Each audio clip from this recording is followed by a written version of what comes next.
Soy Diego Vera Alvarado, estudiante de Medicina de la generación 53 del SIX Unidad Milpalta del Instituto Politécnico Nacional. Yo les voy a hablar acerca de la hipertensión pulmonar primaria. La hipertensión pulmonar primaria se define como el aumento de la presión arterial pulmonar media a más de 25 milímetros de mercurio en estado de reposo o a más de 30 milímetros de mercurio durante la actividad física o el ejercicio. Cabe aclarar que su valor normal es de 14 milímetros de mercurio y esta puede variar más o menos 3 milímetros de mercurio. Su prevalencia está entre los 15 y 25 casos por cada millón de habitantes, mientras que su incidencia se encuentra entre 1 y 2 casos por cada millón de habitantes. La hipertensión pulmonar de manera general se caracteriza por la dilatación de la aurícula derecha, el estrechamiento del ventrículo derecho, así como la hipertrofia de su pared. Además se presenta una alta presión en el tronco de la arteria pulmonar y un estrechamiento de las arterias pulmonares. La hipertensión pulmonar se puede originar debido a enfermedades autoinmunes, anomalías congénitas del corazón, embolia pulmonar, insuficiencia cardíaca, enfermedad de las válvulas del corazón, VIH, niveles bajos de oxígeno en la sangre, EPOC, medicamentos y apnea obstructiva del sueño. La hipertensión pulmonar se clasifica en 5 grupos. El grupo 1, hipertensión pulmonar arterial, que es donde hay un problema propio de las arteriolas pulmonares. Dicho problema va a ser el encargado de elevar la presión arterial media pulmonar. Grupo 2, disfunción ventricular izquierda, que es la hipertensión pulmonar secundaria a falla cardíaca o hipertensión pulmonar postcapilar. Grupo 3, neumopatía crónica o hipoxemia, que es donde se presenta una vasoconstricción generalizada o hipoxemia, que va a tener como consecuencia el aumento de la presión arterial media. Cada grupo va a tener su propia subclasificación. Sin embargo, los grupos que tienen gran importancia o relevancia son el 2 y el 3. El grupo 2 se va a subclasificar en disfunción sistólica y diastólica, enfermedad valvular, enfermedad congénita o adquirida por obstrucción del tracto de salida y miocardiopatías congénitas, mientras que el grupo 3 se va a subclasificar en EPOC, enfermedad intersticial pulmonar, otras enfermedades pulmonares con patrón mixto restrictivo y obstructivo, trastornos respiratorios del sueño, trastornos de hipoventilación alveolar, exposición crónica a altitudes elevadas y enfermedades pulmonares del desarrollo. Otra clasificación de la hipertensión pulmonar es la funcional, en la cual se encuentran 4 clases. En la primera se encuentran los pacientes con hipertensión normal, que no tienen una limitación en la actividad física. En la clase 2 se encuentran los pacientes con una ligera limitación en la actividad física. Sin embargo, en estado de reposo se van a encontrar bien. En la clase 3 se encuentran los pacientes con una limitación en la actividad física, pero que en actividades normales siempre van a presentar síntomas, es decir, que estos pacientes van a estar ligeramente afectados. En la clase 4 se van a encontrar los pacientes con incapacidad para realizar actividades físicas y en estado de reposo siempre van a presentar síntomas, es decir, que estos pacientes sí van a estar muy afectados. Fisiopatología. Cabe aclarar que en sí el origen de la hipertensión pulmonar es desconocido. Sin embargo, se cree que se debe a predisposiciones genéticas en las cuales van a actuar factores facilitadores y desencadenantes que van a dar lugar al inicio de la enfermedad. La base fisiopatológica que va a subyacer al aumento de la resistencia vascular pulmonar es la enfermedad vascular hipertensiva en arterias de pequeño tamaño y en las arteriolas pulmonares. En su desarrollo se van a ver involucrados múltiples factores que van a dar lugar al remodelado de la pared del vaso a través de 4 mecanismos fundamentales, que son la vasoconstricción, la proliferación celular, fibrosis y microtrombosis. Bueno, el remodelado vascular va a llevar a una obstrucción progresiva del lecho pulmonar. En conjunto con el aumento de la resistencia vascular pulmonar y la poscarga del ventrículo derecho, van a llevar a una hipertrofia y posteriormente a una dilatación del ventrículo derecho, lo cual va a tener como consecuencia un deterioro funcional y una falla cardíaca derecha. En cuanto a sus manifestaciones clínicas se encuentran la disnea, que es uno de los síntomas más tempranos en la mayoría de los casos de la hipertensión pulmonar. Su aparición va a ser gradual. El dolor torácico se puede deber a una disminución del oxígeno. También se va a presentar un estado de presíncope o síncope, que alrededor de un tercio de los pacientes con hipertensión pulmonar lo van a presentar. Este estado se debe a arritmias supraventriculares, ventriculares o de una vasodilatación sistémica que va a provocar una hipotensión. También hay una intolerancia al ejercicio que se puede manifestar como una debilidad o fatiga. El edema periférico es una expresión de disfunción ventricular derecha. El fenómeno de Raynaud va a aparecer aproximadamente en un 10% de los pacientes. Generalmente va a ser en mujeres. Y este fenómeno se asocia con un mal pronóstico. Y por último tenemos el hemoptisis, que es un hallazgo infrecuente en los pacientes con hipertensión pulmonar.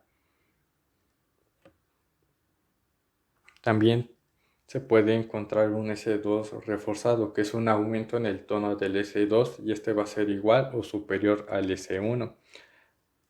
También va a haber un desdoblamiento permanente del S2 y esto se va a deber a una sobrecarga del ventrículo derecho. Y hoy, por último, una falla derecha, donde se van a incluir todos los signos de falla derecha, como la hepatomegalia, la ingurgitación yugular, edema, etc. Abordaje. Esto se va a hacer a través de una historia clínica completa, esto para determinar cómo son los síntomas que presenta el paciente, así como para saber cuáles son sus antecedentes, esto con el objetivo de saber cuál es la etiología de la hipertensión. También se va a hacer a través de diagnósticos diferenciales, determinar la probabilidad de si el paciente sí presenta una hipertensión pulmonar o no, y por último determinar el diagnóstico. Diagnóstico. Este se suele sospechar a través de síntomas como la disnea, fatiga, dolor torácico, síncopes, palpitaciones, etc. En la anamnesis se debe de preguntar sobre factores de riesgo o asociados con la enfermedad, como la exposición a fármacos y toxinas, enfermedades y cuadros clínicos que se relacionan a menudo con el desarrollo de la hipertensión pulmonar. En la exploración física, en el tórax se va a observar un latido sagital y un frímito en el segundo espacio intercostal sobre la salida de la arteria pulmonar.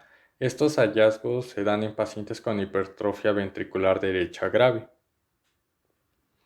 En cuanto a la auscultación, se va a escuchar el segundo ruido acentuado en la región pulmonar, clic sistólico temprano, cuarto ruido ventricular derecho, galope por tercer ruido derecho, soplo mesosistólico de eyección, soplo de Graham-Still y soplo holosistólico de regurgitación. En el diagnóstico se debe de determinar a qué grupo pertenece la hipertensión pulmonar.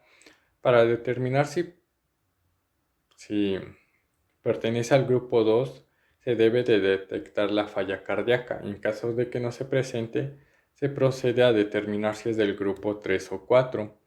Esto a través de la neumopatía crónica o enfermedad tromboembólica crónica.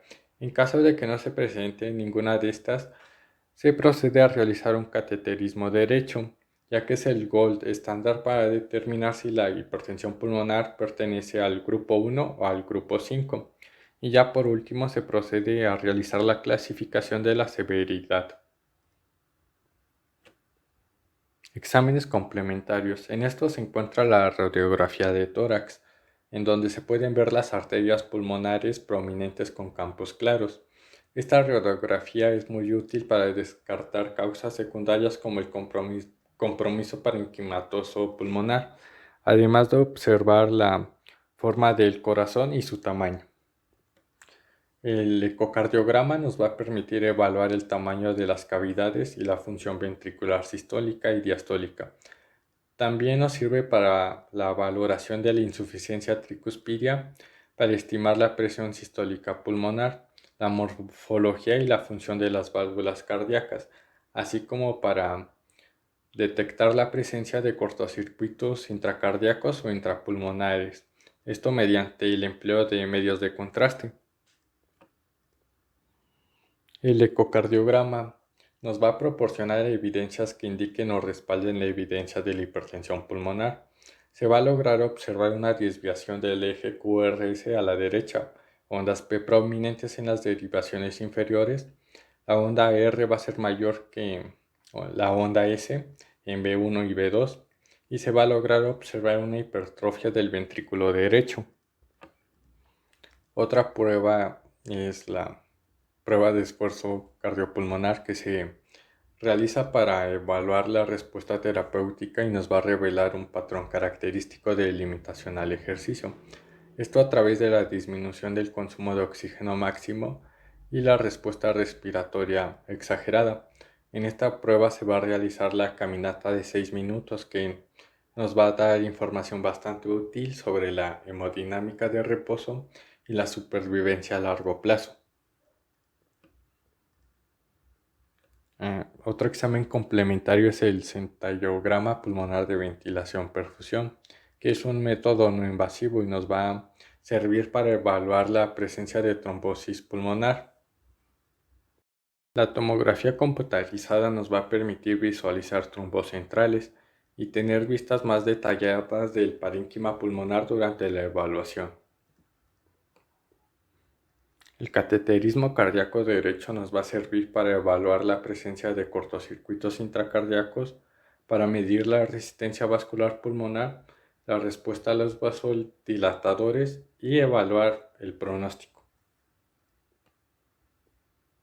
Diagnóstico diferencial.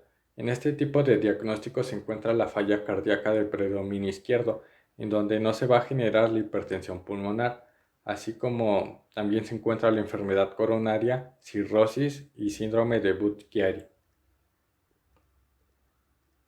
En el tratamiento se utiliza el óxido nítrico, prostaciclinas y las endotelinas. En la actualidad, el tratamiento para la hipertensión pulmonar es objetivo específica. Esto se refiere a que están dirigidas a las vías patogénicas como lo son la vía de la prostaciclina, del óxido nítrico o de las endotelinas. Cada vía va a tener su propio fármaco en específico. En la vía de la prostaciclina se encuentran los fármacos como epoprostenol, treprostinil y celoxipag.